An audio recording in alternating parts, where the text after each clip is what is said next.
আসসালামু আলাইকুম রহমতুল্লাহি ওবরাকাতুহু। সম্মানিত দর্শক, জামাতের আমির ডক্টর শফিকুর রহমান সাহেবের একটি বক্তব্য এখন সামাজিক মাধ্যমে ভাইরাল হয়ে ঘুরে বেড়াচ্ছে। বক্তব্যের দুটো অংশ। যে অংশটি প্রচারিত হচ্ছে, জামাত বিরোধীরা যেটি প্রচারণা করছে সেই প্রসঙ্গটি আগে বলে নেই। সেখানে ডক্টর শফিকুর রহমানকে বলতে দেখা যাচ্ছে যে আমরা অতীতে ভুল করেছি। আমরা আবার বলছি, ওনাকে বলতে শোনা যাচ্ছে আমরা অতীতে ভুল করেছি, আপনাদের প্রতি জুলুম করেছি, অত্যাচার করেছি। এই জন্য আপনাদের কাছে করজোরে ক্ষমা প্রার্থনা করি। আপনারা আমাদেরকে মাফ করে দেন, আমাদেরকে একটিবারের জন্য সুযোগ দেন, আমাদেরকে ভোট দেন, আমাদেরকে ক্ষমতা আসার একটা সুযোগ করে দেন। ব্যাস। এই যে বক্তব্য, এই বক্তব্য নিদারুণভাবে মুহূর্তের মধ্যে ভাইরাল হতে থাকে এবং দু তিনটে পত্রিকা বা ইন্টারনেট প্রোটোকলের যে মাধ্যমগুলো রয়েছে, গণমাধ্যম, তারা এটা প্রচার করতে থাকে এবং সবাই বলার চেষ্টা করছে যে জামাতের আমির 1971 সনের জন্য এইভাবে প্রকাশ্যে করজোরে ক্ষমা চাচ্ছেন এবং তারা রাষ্ট্র ক্ষমতা আসার জন্য ভোট প্রার্থনা করছেন। কেউ কেউ বলার চেষ্টা করছে যে এটা ভালো, খুবই ভালো হয়েছে। আবার কেউ কেউ বলার চেষ্টা করছে যে এতকাল পরে বোধোদয় হলো এবং তারা কতটা ক্ষমতায় লোভী যে 1971 সনে তারা যেভাবে খুন, জখম, রাহাজানি, ধর্ষণের যে অভিযোগ তাদের বিরুদ্ধে রয়েছে, এখন এটা মুখে মুখে বললেই আমরা মাফ করে দেবো। কালকে যদি শেখ হাসিনা এসে বলে যে আমাদেরকে মাফ করে দেন, এই আমাদের বিরুদ্ধে যে খুনের অভিযোগ হয়েছে, করজোরে মাপ চাচ্ছি, তো সেখানে আমরা 1400 খুনের অভিযোগ, সেই 1400 খুনের অভিযোগকে আমরা কিভাবে দেখবো যেখানে 30 লক্ষ খুনের ব্যাপারে জামাতের আমিরকে আমরা ক্ষমা করে দিচ্ছি, তাহলে তো শেখ হাসিনাকে ক্ষমা করে দিতে হবে। এই ধরনের কথাবার্তা যখন তুঙ্গে, ঠিক সেই সময়টিতে জামাতের পক্ষ থেকে বলা হলো যে আসলে এটা ছিল একটি বক্তব্যের খণ্ডিত অংশ। জামাতের আমির আওয়ামী লীগের সমালোচনা করতে গিয়ে তারা এই বক্তব্য তিনি কোট করেছেন শেখ হাসিনার বক্তব্য। সেখানে শেখ হাসিনা যখন ক্ষমতা আসতে চেয়েছিলেন, এটি সম্ভবত সেই 1991 বা 1996 সনের শেখ হাসিনার বক্তব্যগুলোর যে কোনো একটা বক্তব্য হতে পারে। তো ওই সময়টিতে মানুষের ধর্মপ্রাণ মুসলমানদের হৃদয় এবং মন বিগলিত করার জন্য, অথবা দেখা বলা হয় মানুষদেরকে এই ধর্মভিত্তিক রাজনীতির দিকে আকৃষ্ট করার জন্য শেখ হাসিনা এবং আওয়ামী লীগ কতগুলো ন্যারেটিভ চালু করেছিল। তখন শেখ হাসিনা মক্কা শরীফ গিয়েছিলেন উমরা করার জন্য। উমরা থেকে ফিরে এসে তিনি অনেকটা হিজাবের কায়দায় মাথায় পট্টি পরেছিলেন, মাথায় চুলগুলো ঢেকে রাখার জন্য কালো হিজাব পরে তারপর তিনি ঘুমটা দিয়েছিলেন। তারপর তার কিছু ছবি তসবি হাতে মোনাজাত করছেন তিনি, বা তসবি হাতে নিয়ে ঘুরছেন, এরকম কিছু ছবি তখন ওই সময়টাতে, তখন তো সামাজিক মাধ্যম ছিল না, পত্রপত্রিকা বেশ ভাইরাল হয়েছিল। আর সেটা নিয়ে জামাতের যারা বক্তা ছিলেন, বিশেষ করে দিলওয়ার হোসেন সাইদী সাহেবের মতো বিখ্যাত বক্তা, তারা শেখ হাসিনার বিরুদ্ধে নিদারুণ এবং নির্মম সমালোচনা করেছিলেন ওই জমানাতে, যে দেখুন ভণ্ড এসেছে, মাথায় পট্টি পেরেছে, কোনো নাম না বলে, আবার এখন হাতে তসবি নিয়েছে, এরা এই কর্ম করেছে, আবার আপনাদেরকে বিভ্রান্ত করার জন্য ইসলামের সুরত ধরেছে। নিদারুণ সব নির্মম সমালোচনা সেই সময় শেখ হাসিনার বিরুদ্ধে করা হয়েছিল এবং তার ধর্ম, কর্ম, তসবি, তাহালিল সবকিছু কি মনে করা হতো যে এ হাল তেরা চাল হয়, মকসুদ তেরা মাল হয়, লাখো কো আন্ধা কর দিয়ে। এবং জামাত দীর্ঘদিন ধরে তাদের যে সকল গুণী ওয়াজিন, আমি গুণী বলছি এই অর্থে যে ওয়াজের ময়দানে তারা একটা আর্ট তৈরি করে ফেলেছিলেন, যে সমাজের যে জায়গাগুলোতে মানুষ খুব বেশি যাকে বলা হয় ঐক্যবদ্ধ হয় বা যায়, যেমন ধরুন খেলাধুলা দেখতে যায়, গান বাজনা শুনতে যায়, নাচ দেখতে যায়, সার্কাস দেখতে যায়, তো এই যে জনসমাবেশগুলোতে মানুষ যায় বিনোদনের জন্য, তো সেই সকল বিনোদনকে ছাপিয়ে জামাত এই ওয়াজের মাহফিলটাকে একটা রীতিমতো আর্টে পরিণত করেছিল, যেখানে লক্ষ লক্ষ নয় 10 লাখ লোকের সমাবেশ হয়ে যেত সাইদী সাহেবের জমানাতে। এবং এই প্ল্যাটফর্মগুলো ঠিক সেই সময় থেকে তারা মানে কোরআনের আলোচনা হতো একটা অংশ, আওয়ামী লীগকে গালাগালি করা হতো আরেকটি অংশে, ভারত বিরোধী একটি মনোভাব জাগিয়ে তোলা হতো এবং খুব সুকৌশলে ইসলামাইজেশন, পাকিস্তান, মুক্তিযুদ্ধ, এই বিষয়গুলো নিয়ে একটা ভিন্ন ন্যারেটিভ তৈরি করা হতো। সেখানে বিশ্বের বিভিন্ন রকম যারা বড় বড় মর্দে মুজাহিদ আছেন, যারা বড় বড় বিপ্লবী আছেন, বিশেষ করে মুসলিম ব্রাদারহুড মিশরের, তখনও মুসলিম ব্রাদারহুড আসলে মুরসির আন্ডারে আসেনি, কিন্তু 50-এর দশকে তারা যে কয়েকটি বিপ্লব ঘটিয়ে ফেলেছিল মধ্যপ্রাচ্যে, সেই বিপ্লবের পুরোধা ছিলেন সাইয়দ কুতুব। এই সাইয়দ কুতুব মিশরে যে সামরিক অভ্যুত্থান ঘটিয়েছিলেন, বাংলাদেশে যেভাবে 7ই নভেম্বর একটা সামরিক অভ্যুত্থান ঘটে গেছে, বা ধরুন এই যে আমাদের একটা বিপ্লব হয়ে গেছে, জুলাই আগস্ট বিপ্লব হয়ে গেছে, এখন এই বিপ্লবের মাস্টার মাইন্ড বলতে সবাই জামাতকে মনে করছে। আর এটাকে সবাই বলার চেষ্টা করছে যে এখন যে সরকার, এই সরকার মূলত সেনাবাহিনী সমর্থিত সরকার, জামাত সমর্থিত সরকার, বা জামাত প্রভাবাধীন পরিচালিত সরকার। তো ঠিক এইরকম একটা বিপ্লব হয়েছিল মিশরে 50-এর দশকে। আর সেই মিশরের সেই বিপ্লবটা পুরোটাই, মানে কর্নেল তাহেরের মতো পুরো বিপ্লবটাই সংগঠিত করেছিলেন যিনি এই জামাতের যে মাস্টার কপি, জামাতের মানে যাকে জামাত অনুসরণ করেন মিশরে, সেই প্রতিষ্ঠানটার নামটি হলো মুসলিম ব্রাদারহুড। তখন মুসলিম ব্রাদারহুডের যে আধ্যাত্মিক নেতা, বাংলাদেশে যেমন জামাতের আধ্যাত্মিক নেতা গোলাম আজম, তারপরে পুরো জামাত এশিয়া সাবকন্টিনেন্টে জামাতের যে পুরোধা প্রতিষ্ঠাতা আবুল আলা মওদুদী, তদ্রূপ এই মুসলিম ব্রাদারহুড, পুরো মধ্যপ্রাচ্যের যে মুসলিম ব্রাদারহুড, এটার যে আধ্যাত্মিক নেতা তার নাম ছিল সাইয়দ কুতুব। তারা মানে জামাত এবং মুসলিম ব্রাদারহুডের সব মানুষ মনে করেন যে সাইয়দ কুতুব ছিলেন জীবন্ত অলি, টাটকা অলি, এবং তিনি নানা রকম অলৌকিক কাণ্ড ঘটাতে পারতেন। এবং সেই ধরনের কাহিনী বিভিন্ন এই যে মাওলানা দেলোয়ার হোসেন সাঈদী সাহেবের মতো জনপ্রিয় যারা বক্তা ছিলেন, তারা এই সাইয়দ কুতুবের যে অলৌকিক কাহিনী বর্ণনা করতেন। তো আমরা ইতিহাসে আসি সেই কাহিনীগুলো না বলে, সেই সাইয়দ কুতুবের সঙ্গে গামাল আব্দেল নাসের, যাকে বলা হয় কলিকালের মানে আধুনিক কালের ফেরাউন, আমরা বাংলাদেশে যেমন ফেরাউন শব্দটা নেতিবাচক অর্থে ব্যবহার করি, মিশরে কিন্তু ফেরাউন is a dignity, it's a power, it's accreditation. ফেরাউন শব্দটাকে তারা সব মর্যাদার সাথে দেখে।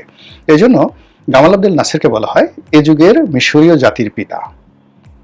আর মিশরীদের সর্বকালের জাতির পিতা বলা হয় সেই আমরা যে ফেরাউনকে গালাগালি করি, রামসিস দ্য সেকেন্ড, তাকে। তো সেই গামাল আব্দেল নাসেরের সঙ্গে সাইয়দ কুতুবের দ্বন্দ্ব সংঘাত শুরু হলো, এবং দ্বন্দ্ব সংঘাতের পরে সেই গামাল আব্দেল নাসের সাইয়দ কুতুবকে গ্রেপ্তার করেন এবং তাকে ফাঁসি দেন। এই হলো মুসলিম ব্রাদারহুডের প্রথম আধ্যাত্মিক নেতা।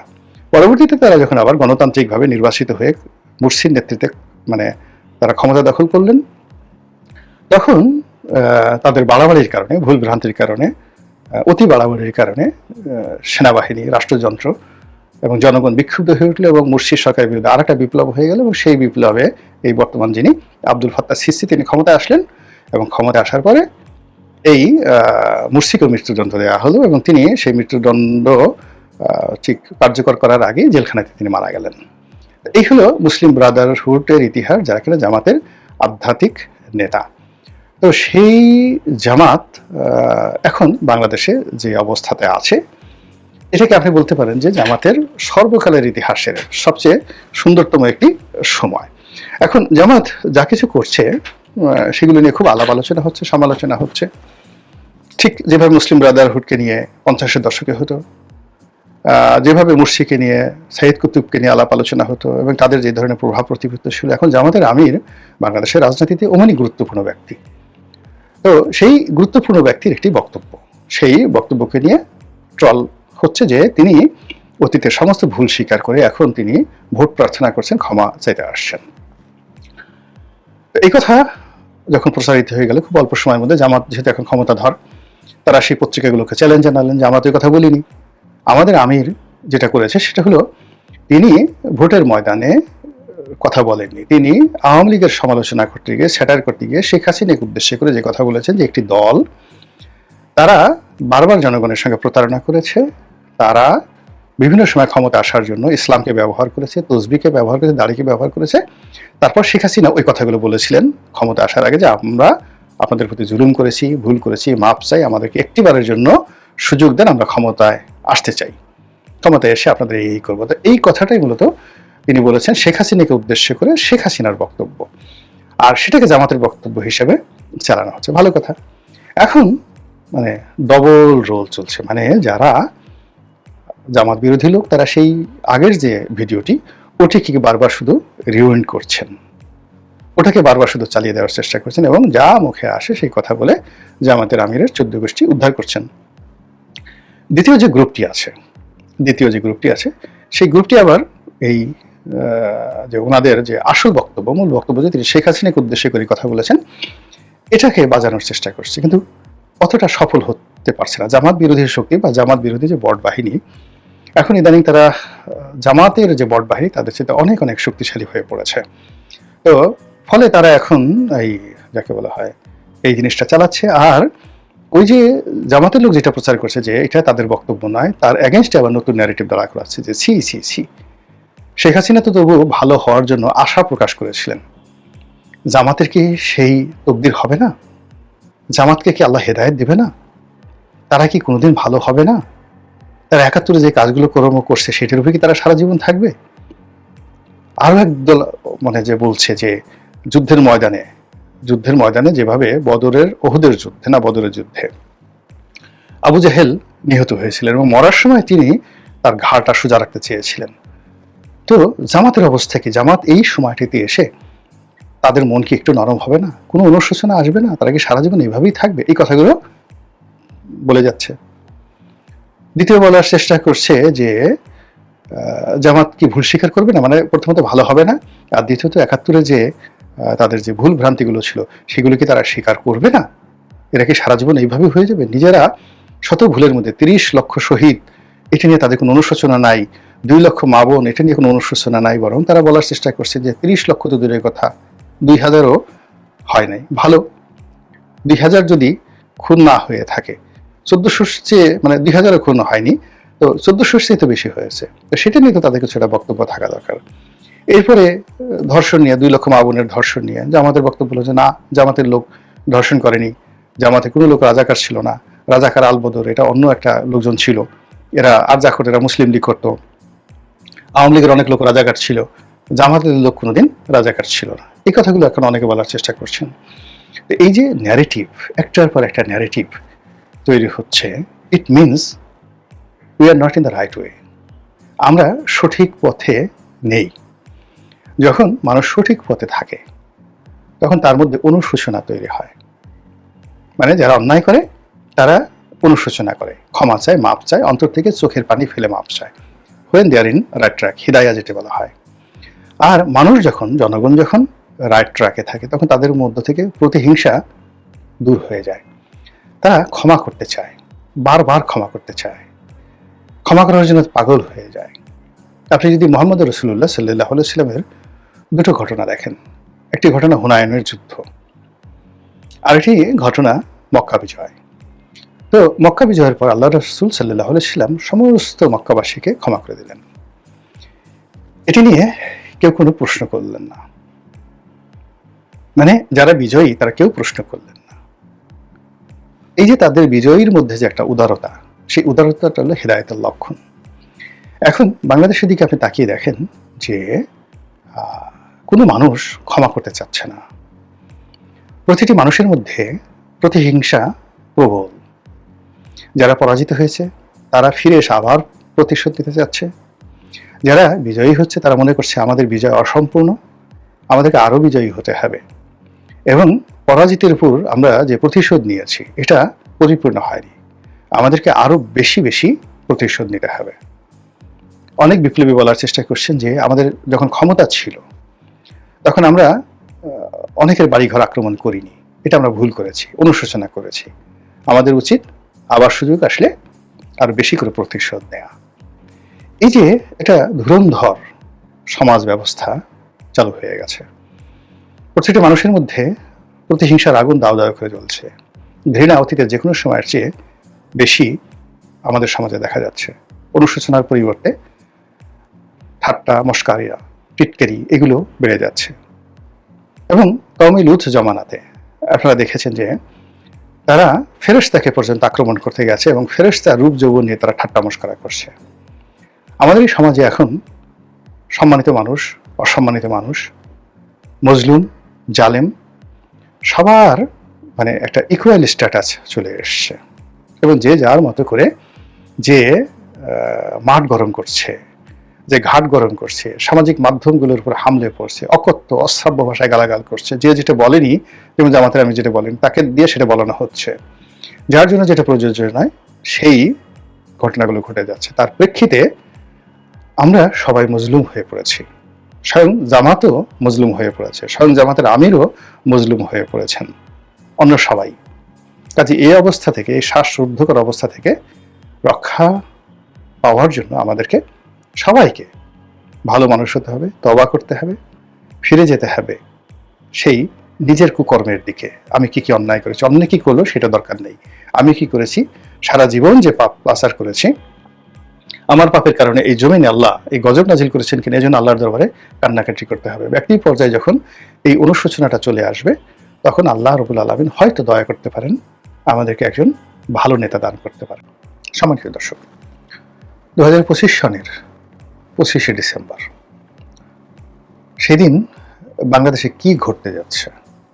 রাজনীতির সুনামি, রাজনীতির কাল বৈশাখ, নাকি রাজনীতির মধু চন্দ্রিমা? বোঝার চেষ্টা করুন। সালটা হলো 2025, আবার মাসটি হলো ডিসেম্বর মাস, বিজয়ের মাস, আবার তারিখটিও 25 তারিখ। কি হবে? জনাব তারেক রহমান সাহেব তার দীর্ঘ যে প্রবাস জীবন, সেই প্রবাস জীবনের পর তিনি বাংলাদেশে ফেরত আসবেন বলে একেবারে পাক্কা কমিটমেন্ট জাতির সামনে দেয়া হয়েছে। এবং এই যে গত 15 মাস ধরে অবিরতভাবে নেতা আসবেন, আজ আসবেন, কাল আসবেন ইত্যাদি যে সকল আশ্বাসবাণী বিএনপির পক্ষ থেকে দেওয়া হয়েছিল, এটির চূড়ান্ত তারিখ ঘোষণা করা হয়েছে ডিসেম্বর মাসের 25 তারিখে।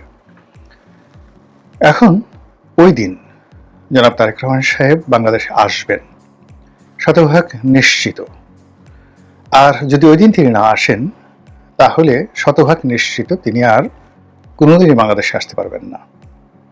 এরকম কথাবার্তা যারা বলার চেষ্টা করছেন, সেটার রাজনৈতিক রসায়ন নিয়ে আলোচনা করব।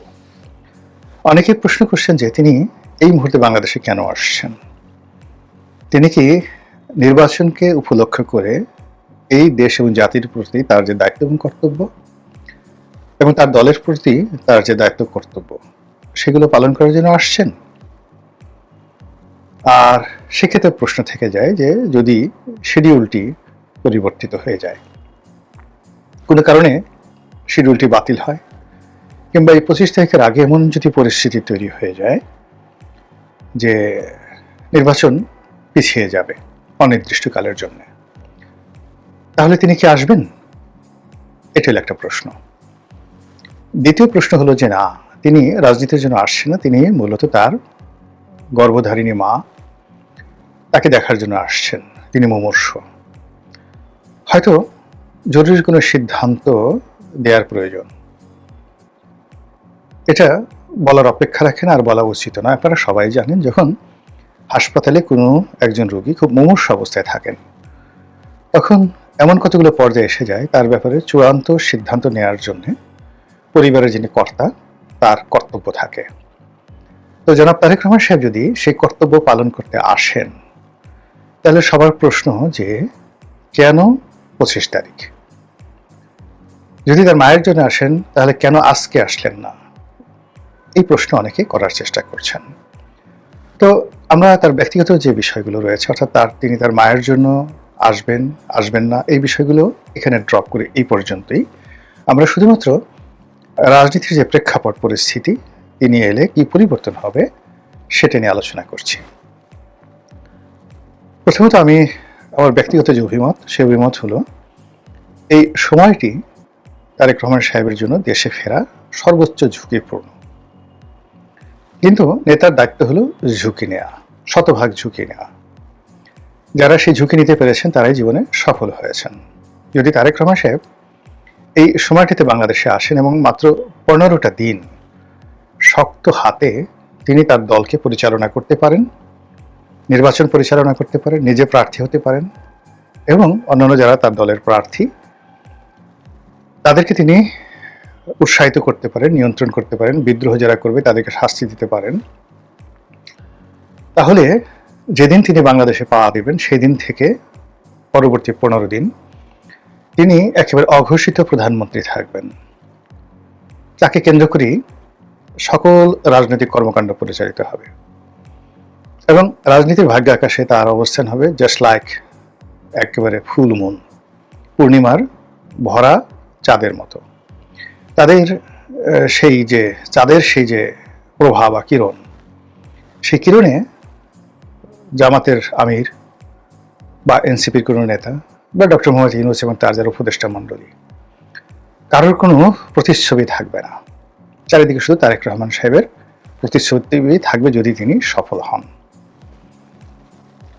আর যদি তিনি সফল না হন সেটি নিয়ে আলোচনা করব, কিন্তু তার আগে আর একটু বলে নেই যে তার এই সময় তার আগমনকে সফল করার জন্য কি কি করতে হবে।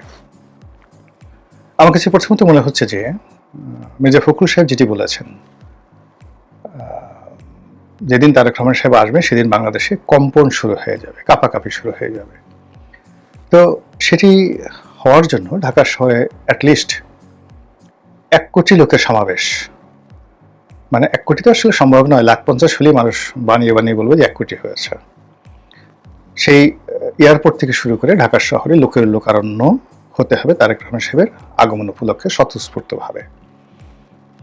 কোনো ওই মিছিল মিটিং ওরকম দরকার নেই, শুধু রাস্তার 2 পাশে তার জন্য দাঁড়ালি হয়ে যাবে 25 তারিখে। এটা যদি বিএনপি না করতে পারে, অর্থাৎ 50 লাখ লোকের যদি তারা আয়োজন করতে না পারে, তাহলে ওনার এই আশাটা ওনার জন্য বুমেরাং হয়ে যাবে, কোনো কম্পন তৈরি হবে না। নাম্বার 1।